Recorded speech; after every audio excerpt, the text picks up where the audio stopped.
यार हजारों साल पहले जब पाटलिपुत्र की गलियों में दिए जलते थे तब कामसूत्र में एक बहुत इंपॉर्टेंट बात लिखी गई थी कि कभी कभी हम जब कमाई की तलाश में होते हैं तो नुकसान हो जाता है।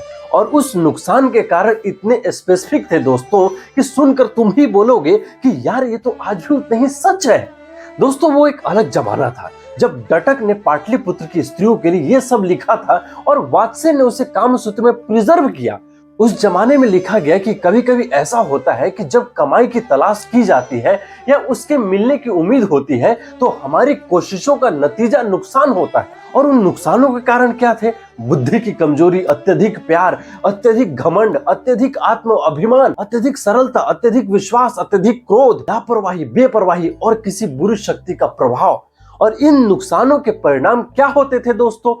बिना किसी नतीजे के खर्च होना, भविष्य के अच्छे समय का नष्ट होना, होने वाली कमाई का रुक जाना, जो पहले से मिला हुआ है उसको खो जाना, चिड़चिड़े स्वभाव का आना, सबके लिए अप्रिय हो जाना, स्वास्थ्य को नुकसान पहुंचाना, बालों को झड़ना। इसलिए उस जमाने में कहा गया कि एक वैश्या को उन लोगों की संगत छोड़ देनी चाहिए जो उसे इस तरह बुरी तरह प्रभाव करते हो। और फिर कामसूत्र में लिखा गया कि गेन यानी कि कमाई 3 प्रकार की होती है: धन की कमाई, धार्मिक पुण्य की कमाई और आनंद की कमाई।